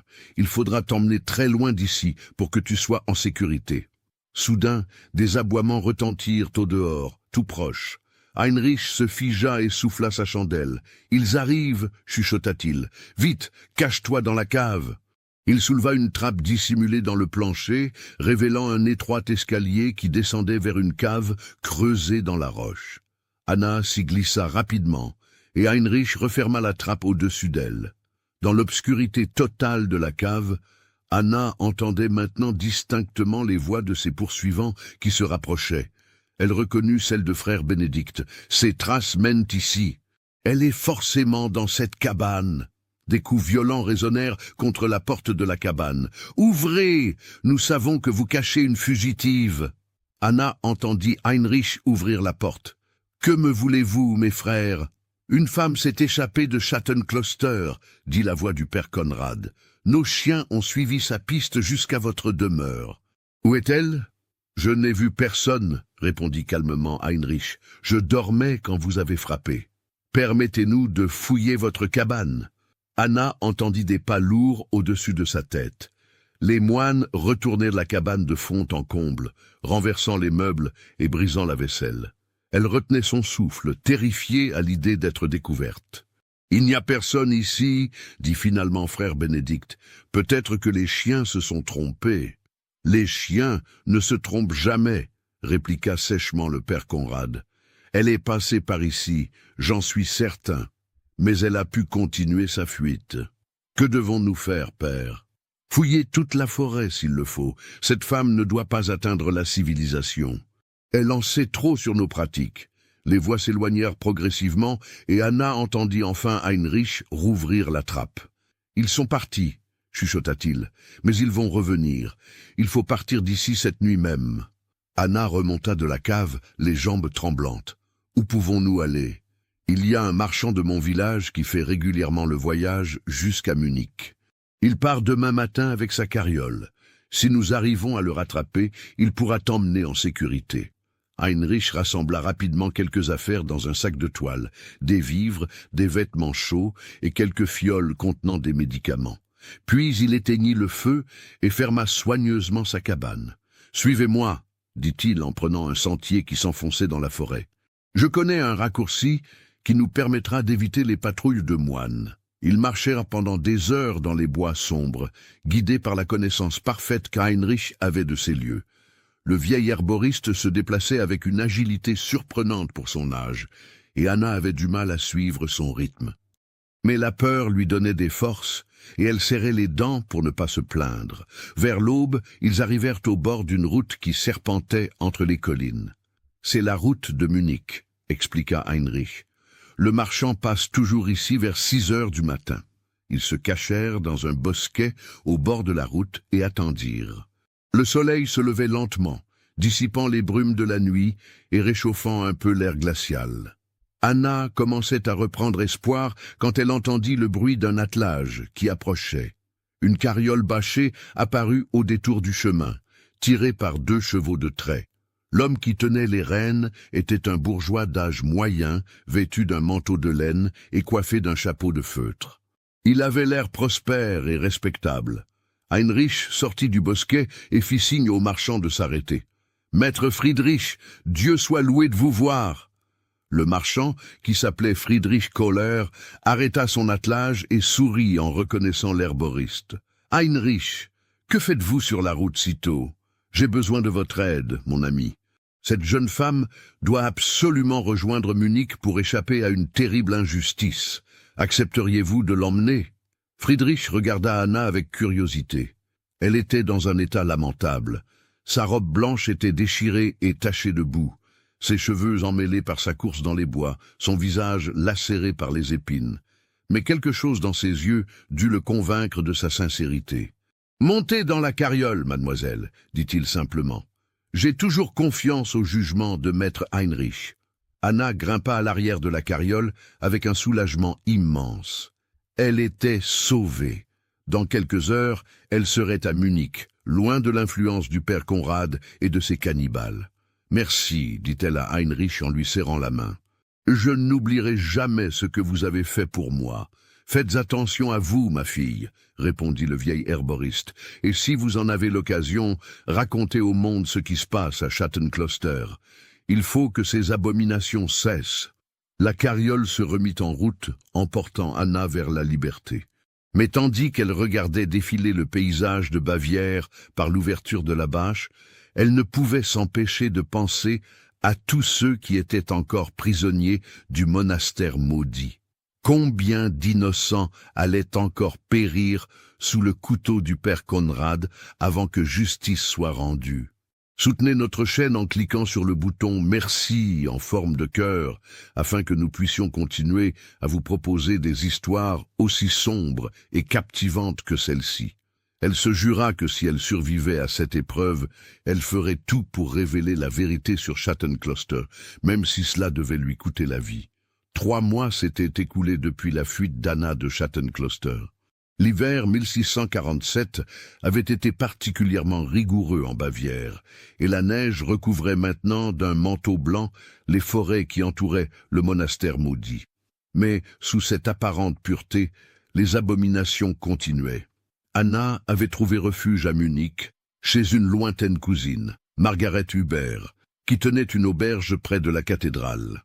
Elle avait passé les premières semaines à se remettre de son épreuve, soignant ses blessures physiques et tentant de cicatriser les plaies de son âme.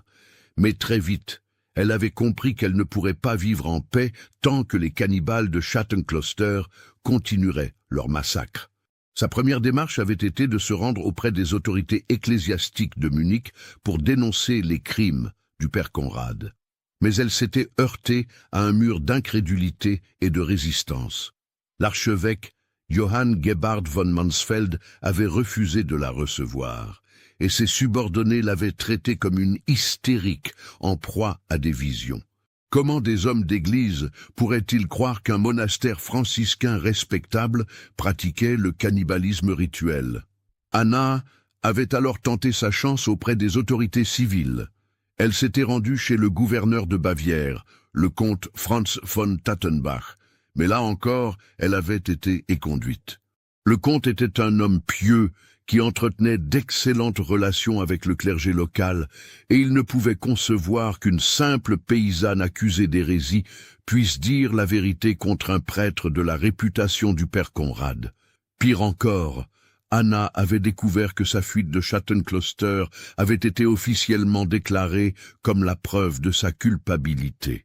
Selon la version diffusée par l'Inquisition, elle avait été possédée par le démon et s'était enfuie du monastère pour échapper à son exorcisme. Un avis de recherche avait même été émis contre elle, avec une récompense promise à qui la ramènerait morte ou vive. Heureusement, sa cousine Margaret lui avait fourni de faux papiers sous le nom de Maria Weber, et elle pouvait circuler dans Munich sans être reconnue. Mais elle vivait dans la peur constante d'être dénoncée, et elle savait que le temps jouait contre elle. C'est alors qu'elle avait rencontré Dr. Johann Weiss, un médecin et homme de science qui fréquentait l'auberge de sa cousine. Weiss était un homme d'une 40aine d'années, aux cheveux gris prématurément blanchis par l'étude et aux yeux perçants d'intellectuel. Il s'intéressait à la médecine légale, une discipline nouvelle qui commençait à se développer dans les universités allemandes. Un soir, Anna avait surpris une conversation entre Weiss et un autre client de l'auberge au sujet de cas étranges de disparition dans les campagnes bavaroises. Le médecin s'étonnait du nombre anormalement élevé de personnes qui avaient disparu dans la région de Shatton Closter au cours des dernières années, sans qu'aucune explication satisfaisante n'ait jamais été fournie. Anna avait alors pris son courage à 2 mains et était allée trouver le docteur Weiss dans sa chambre. Elle lui avait raconté toute son histoire, dans les moindres détails, sans rien omettre des horreurs qu'elle avait vues. Weiss l'avait écoutée avec attention, posant des questions précises sur ce qu'elle avait observé, prenant des notes détaillées. « Mademoiselle Weber, avait-il dit quand elle eut terminé son récit, votre histoire est si extraordinaire qu'elle en devient crédible. Personne n'inventerait de tels détails. Et cela expliquerait beaucoup de choses qui m'intriguent depuis longtemps. » Il lui avait expliqué qu'en tant que médecin consultant pour les autorités judiciaires, il avait eu accès à des dossiers troublants. Au cours des 20 dernières années, plus de 200 personnes condamnées pour hérésie, sorcellerie ou blasphème avaient été envoyées à Shatton Closter pour leur purification spirituelle. Aucune d'entre elles n'avait jamais reparu. Officiellement, elles avaient toutes choisi de rester au monastère pour y mener une vie de pénitence. Mais cette explication n'avait jamais convaincu le médecin. « Il nous faut des preuves », avait-il conclu, « des preuves matérielles, irréfutables, que même l'Église ne pourra ignorer. Dr. Weiss avait alors élaboré un plan audacieux. Il allait constituer une équipe d'enquêteurs discrets qui se rendrait à Schatten-Kloster sous divers prétextes pour rassembler des témoignages et des indices. Anna lui fournirait tous les détails qu'elle connaissait sur la disposition des lieux, les habitudes des moines et les moyens d'accéder aux parties secrètes du monastère. L'équipe s'était rapidement constituée autour de personnalités que les horreurs de la guerre de 30 ans avaient rendues sensibles aux injustices. Il y avait Marcus Brennan, un ancien officier impérial devenu mercenaire, qui haïssait la corruption du clergé depuis qu'un évêque avait refusé d'enterrer ses hommes morts de la peste. Il y avait aussi Brother Augustin Richter, un moine dominicain réformateur qui luttait depuis des années contre les abus de l'Église. Et enfin, Katharina Zorn, une veuve de la noblesse bavaroise, dont le fils avait mystérieusement disparu après avoir été envoyé à Schatten-Kloster pour corriger ses mœurs dissolues. La première phase de l'enquête avait duré 2 mois.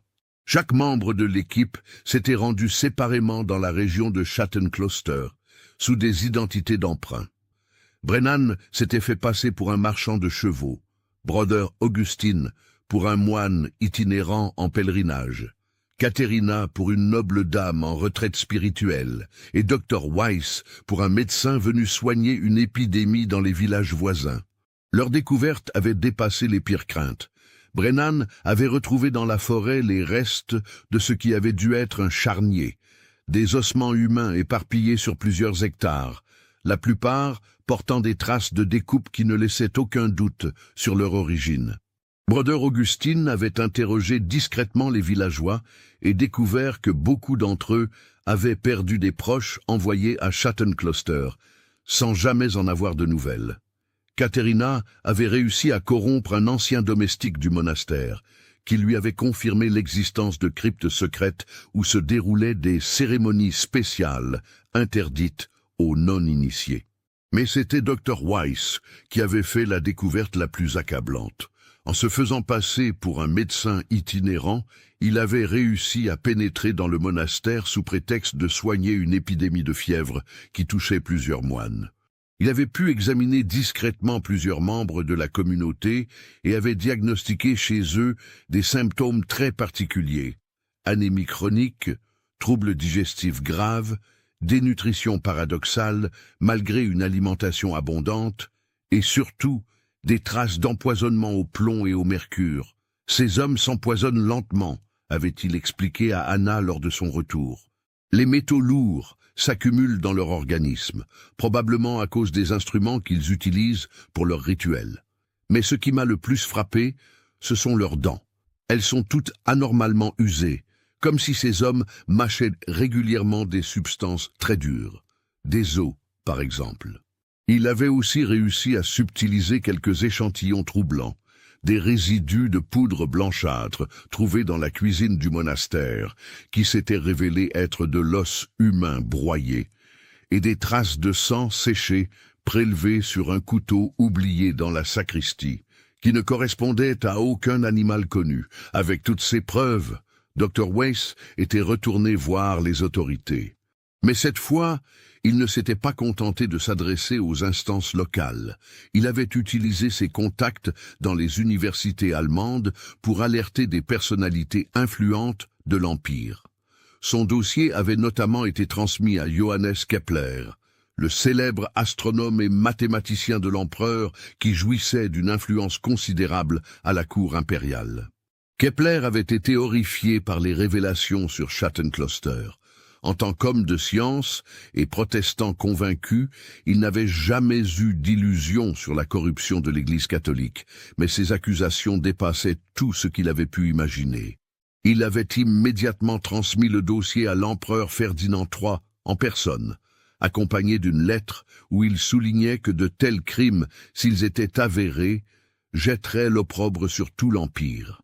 L'empereur avait ordonné une enquête impériale immédiate. Au début du mois de mars 1648, une délégation composée de juges impériaux, de théologiens, de médecins et de représentants de l'Inquisition s'était mise en route vers Schatten-Kloster, escortée par 2 compagnies de soldats impériaux. Anna avait été officiellement réhabilitée et convoquée comme témoin principal. Quand elle avait revu les tours sinistres du monastère se dresser devant elle, 3 mois après sa fuite, elle avait senti son cœur se serrer d'angoisse. Mais cette fois, elle n'était plus seule et vulnérable. Elle était entourée de la force de la justice impériale.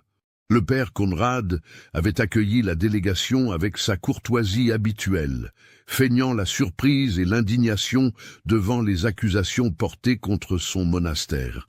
Il avait protesté de son innocence avec une éloquence remarquable, déclarant que ces calomnies étaient l'œuvre d'hérétiques cherchant à nuire à l'Église. « Excellence !» avait-il dit au chef de la délégation, le comte Heinrich von Koenigsegg, ces accusations sont si monstrueuses qu'elles se réfutent d'elles-mêmes. Comment des hommes consacrés à Dieu pourraient-ils commettre de tels sacrilèges? Cette femme, il désignait Anna d'un geste méprisant, était possédée par le démon quand elle était ici. Ses visions démoniaques l'ont menée à inventer ces mensonges abjects. Mais le comte von Koenigsegg était un homme méthodique qui ne se laissait pas impressionner par la rhétorique. « Père Conrad, avait-il répondu froidement, nous allons examiner chaque recoin de votre monastère. Si vous n'avez rien à cacher, vous n'avez rien à craindre. » La fouille avait commencé immédiatement. Guidés par les indications d'Anna, les enquêteurs s'étaient dirigés vers les cryptes secrètes. Le père Conrad avait d'abord prétendu que ces cryptes n'existaient pas, puis qu'elles étaient condamnées depuis des siècles, puis enfin qu'elles ne servaient qu'à entreposer de vieux manuscrits. Quand les soldats impériaux avaient enfoncé la porte de fer qui menait au souterrain, l'odeur de charnier qui s'en était échappée avait fait reculer même les hommes les plus endurcis. Ce qu'ils avaient découvert dans les cryptes dépassait les descriptions qu'Anna en avait faites. La salle circulaire où se déroulaient les cérémonies de purification était un véritable abattoir humain. L'autel de marbre noir était couvert de taches de sang si anciennes qu'elles avaient imprégné la pierre en profondeur. Les murs étaient couverts d'instruments de torture d'une sophistication diabolique, des crochets pour suspendre les victimes, des lames pour les dépecer vivantes, des braseros pour chauffer les fers à marquer. Mais le plus horrifiant était la découverte faite dans les caves adjacentes. Des centaines de squelettes humains empilés dans des niches creusées dans la roche, tous portant des traces évidentes de découpe post-mortem. Les médecins de la délégation estimèrent qu'il y avait là les restes d'au moins 300 personnes, hommes, femmes et enfants confondus.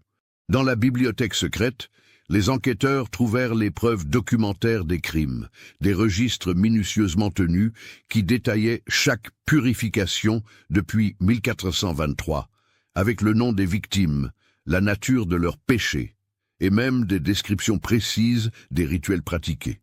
Le dernier nom inscrit était celui d'Anna Brenner, avec une annotation échappée le 15 novembre 1647. À reprendre morte ou vive. Face à ces preuves accablantes, plusieurs moines craquèrent et passèrent aux aveux complets. Frère Mathias, en particulier, révéla des détails atroces sur le fonctionnement de la secte. Il confirma qu'il avait effectivement menti à Anna sur ses intentions de l'aider à fuir, mais il expliqua que lui-même était devenu cannibale sous la contrainte, après avoir été drogué et forcé à participer à un rituel. Le père Conrad nous faisait chanter, sanglota-t-il devant les juges. Une fois qu'on avait goûté à la chair humaine, on ne pouvait plus partir. Il disait que nous étions damnés et que notre seul salut était de continuer à servir ces abominations. Frère Bénédicte révéla l'existence d'un réseau de complices qui s'étendait bien au-delà de Schattenkloster. Des contacts dans l'inquisition locale détournaient vers le monastère des condamnés qui étaient officiellement censés être emprisonnés ailleurs. Des médecins corrompus fournissaient des drogues pour endormir les victimes. Des nobles dépravés venaient même parfois assister aux cérémonies moyennant de fortes sommes d'argent. Mais la révélation la plus stupéfiante vint du père Conrad lui-même. Acculé par les preuves et voyant que ses complices l'abandonnaient un à un, il finit par craquer lors de son interrogatoire et livra une confession qui glaça d'horreur tous ceux qui l'entendirent. « Vous ne comprenez pas !» cria-t-il face à ses juges. Nous ne sommes pas des monstres, nous sommes les derniers gardiens d'une vérité sacrée que l'Église a oubliée. Les premiers chrétiens pratiquaient la communion véritable, pas cette mascarade avec du pain et du vin. Le Christ lui-même a dit « Celui qui mange ma chair et boit mon sang a la vie éternelle ». Nous l'avons pris au pied de la lettre. Il expliqua que la secte de Shatton Closter avait été fondée au XIVe siècle par un groupe de moines qui prétendaient avoir découvert des textes apocryphes décrivant les vrais sacrements chrétiens. Selon eux, les premiers disciples du Christ pratiquaient effectivement le cannibalisme rituel, et cette tradition avait été supprimée par l'Église officielle pour des raisons politiques.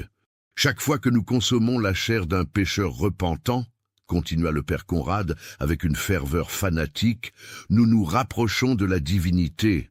Nous absorbons leurs péchés pour les purifier et en retour, nous recevons un fragment de l'essence divine. C'est le vrai mystère de la transsubstantiation. Cette révélation était si blasphématoire que plusieurs membres de la délégation quittèrent la salle, incapables d'en entendre davantage. Le père Conrad fut immédiatement remis aux autorités de l'Inquisition pour être jugé pour hérésie, en plus de ses crimes de meurtre. L'enquête révéla que la secte comptait des ramifications dans toute l'Europe. D'autres monastères, en Autriche, en Bohême et même en Italie, étaient soupçonnés de pratiquer des rituels similaires. L'empereur ordonna une vaste purge du clergé qui dura plusieurs années et aboutit à l'exécution de dizaines de religieux corrompus. Le procès du père Conrad et de ses complices eut lieu à Munich en juin 1648, devant un tribunal composé de juges impériaux et ecclésiastiques. Anna témoigna pendant 3 jours, relatant dans les moindres détails les horreurs dont elle avait été témoin. Son témoignage, corroboré par les preuves matérielles et les aveux des accusés, convainquit même les juges les plus sceptiques. Le père Conrad fut condamné à mort pour meurtre, cannibalisme, hérésie et corruption de mineurs. Sa sentence fut particulièrement cruelle. Il devait être écartelé vivant, puis ses membres brûlés publiquement. 23 moines de Shatton Closter furent également condamnés à mort, tandis que les autres écopèrent de peines de prison à vie. L'exécution eut lieu le 15 août 1648, jour de l'Assomption, sur la grande place de Munich devant une foule immense. Anna y assista, non par goût du spectacle, mais parce qu'elle voulait s'assurer que justice était rendue. Quand le père Conrad fut traîné sur l'échafaud, il ne ressemblait plus au prêtre charismatique qu'elle avait connu. La prison l'avait brisé physiquement et moralement. Ses cheveux étaient devenus complètement blancs, son visage creusé par la folie, et il marmonnait constamment des prières incompréhensibles dans cette langue étrange qu'utilisait sa secte. Mais au moment où les chevaux commencèrent à tirer sur les cordes attachées à ses membres, il retrouva soudain sa voix et hurla vers la foule. « Vous ne savez pas ce que vous faites. Nous étions les gardiens du vrai mystère. Le sang du Christ coulait réellement dans nos veines. Vous détruisez la dernière chance de salut de l'humanité. » Ses cris cessèrent quand ses membres se détachèrent de son tronc dans un craquement d'os brisé. La foule poussa une clameur de satisfaction, mais Anna ne ressentit aucune joie. Elle avait vu trop d'horreur pour pouvoir se réjouir, même de la mort de ses bourreaux. Le monastère de Shatton Closter fut entièrement rasé sur ordre de l'empereur. Les pierres furent dispersées et le terrain fut béni par l'archevêque de Munich pour purifier ce lieu maudit. Une chapelle expiatoire y fut construite à la mémoire des victimes, avec une plaque commémorative qui listait tous les noms trouvés dans les registres de la secte. Anna vécut encore 43 ans après ces événements. Elle se maria avec Dr. Weiss, qui était devenu veuf entre-temps, et ils eurent 3 enfants. Elle consacra le reste de sa vie à aider les victimes de l'Inquisition et à lutter contre les abus du clergé. Son témoignage sur Shatton Closter fut publié en 1652 sous le titre « Les abominations du monastère maudit » et devint l'un des textes de référence sur les dérives sectaires de l'Église. Mais l'histoire ne s'arrêta pas là. En 1687, soit 40 ans après la destruction de Shatton Closter, d'étranges événements commencèrent à se produire dans la région. Des voyageurs rapportèrent avoir vu des silhouettes encapuchonnées errer dans les ruines de l'ancien monastère les nuits de pleine lune. Des villageois trouvèrent des ossements humains fraîchement déterrés dans la forêt, disposés selon des motifs rituels complexes. Anna, devenue une vieille dame respectée, fut consultée par les autorités sur ces phénomènes inquiétants. Elle retourna une dernière fois sur les lieux de son calvaire, accompagnée de son mari et de représentants de l'Église. Ce qu'ils découvrirent la stupéfia. Dans les fondations de l'ancienne chapelle expiatoire, quelqu'un avait creusé un réseau de tunnels qui menait à une crypte secrète que les enquêteurs de 1648 n'avaient jamais trouvée. Cette crypte contenait une bibliothèque de manuscrits antiques, certains datant de l'époque romaine, qui décrivaient effectivement des pratiques cannibales dans les premiers temps du christianisme. Au centre de cette bibliothèque secrète se dressait un autel de pierre noire, identique à celui de Schatten-Closter, mais visiblement beaucoup plus ancien. Sur cet autel était posé un livre ouvert à une page couverte d'inscriptions en grec ancien et en latin archaïque. Dr. Weiss, qui maîtrisait ces langues mortes, traduisit le texte à voix haute. Et il prit le pain, et après avoir rendu grâce, il le rompit et le leur donna en disant « Ceci est mon corps qui est donné pour vous. Mais le vrai corps ne se trouve pas dans le pain, mais dans la chair de celui qui a péché et qui se repent. Car c'est en dévorant le péché que l'on atteint la divinité. » Cette découverte bouleversa Anna. Elle comprit que le père Conrad n'avait peut-être pas entièrement menti. Sa secte était effectivement l'héritière d'une tradition très ancienne, peut-être même contemporaine des premiers chrétiens. Mais au lieu de préserver une vérité sacrée, elle l'avait corrompue et transformée en une abomination sanguinaire. La crypte fut de nouveau scellée et ses accès furent murés avec du béton. L'Église décida de ne pas révéler cette découverte au public, craignant qu'elle ne sème le doute sur les fondements mêmes du christianisme. Seule Anna, son mari et quelques hauts dignitaires ecclésiastiques furent informés de l'existence de ces manuscrits. Anna mourut en 1691, à l'âge de 66 ans, emportant avec elle le secret de cette dernière révélation. Sur son lit de mort, elle confia à son mari « Johann, j'ai passé ma vie à lutter contre les ténèbres, mais je crains que les ténèbres ne soient plus anciennes et plus profondes que nous ne l'imaginons. Veillez à ce que personne ne retrouve jamais cette crypte. Certaines vérités sont trop dangereuses pour être révélées. » Dr. Weiss respecta sa volonté. Il fit détruire tous les documents relatifs à la découverte de 1687 et emporta le secret dans sa tombe. Mais avant de mourir, il rédigea un testament scellé qui ne devait être ouvert qu'en cas de nouveaux événements étranges dans la région de l'ancien Schatten-Closter. Ce testament existe encore aujourd'hui, conservé dans les archives secrètes du Vatican. Il attend comme une bombe à retardement que quelqu'un redécouvre les tunnels secrets et réveille les horreurs endormies sous les ruines du monastère maudit. Car certains secrets, même enterrés sous des tonnes de pierre et de béton, finissent toujours par ressurgir. Et la faim qui habitait les moines de Schatten-Closter était peut-être plus qu'une simple perversion humaine. C'était peut-être l'écho d'un mystère originel, d'une vérité primordiale que l'humanité avait voulu oublier, mais qui refuse de mourir. Dans les forêts noires de Bavière, les corbeaux continuent de tournoyer au-dessus des ruines. Et parfois, les nuits d'hiver, quand le vent souffle entre les arbres dénudés, on peut encore entendre comme un écho lointain de ces chants étranges qui résonnaient autrefois dans les cryptes de Schatten-Closter. Les villageois évitent toujours cette région après le coucher du soleil. Ils racontent à leurs enfants des histoires sur les moines cannibales, mais ils ne savent pas que la véritable horreur dort peut-être encore sous leurs pieds, attendant qu'une main imprudente la réveille. Car la fin du père Conrad et de ses complices n'était peut-être que l'expression moderne d'un appétit bien plus ancien, bien plus profond, qui remonte aux origines mêmes de la foi chrétienne. Un appétit qui transforme la communion en cannibalisme, l'amour en horreur, et la rédemption en damnation. Et qui sait, peut-être qu'en ce moment même, dans quelques monastères perdus d'Europe, de nouveaux héritiers de cette tradition maudite préparent leurs couteaux et aiguisent leurs fins, prêts à perpétuer les abominations de Schatten-Closter sous de nouveaux noms et de nouveaux prétextes. Car les ténèbres de l'âme humaine sont infinies, et la capacité de l'homme à justifier ses pires instincts au nom de Dieu semble inépuisable. L'histoire de Schatten-Closter n'est peut-être que l'un des chapitres d'un livre bien plus sombre, écrit en lettres de sang sur les pages de l'histoire. Qu'avez-vous pensé de l'histoire? Laissez votre commentaire ci-dessous et partagez vos réflexions sur ce cas terrifiant. Envie d'autres histoires d'horreur mêlant histoire et mystère.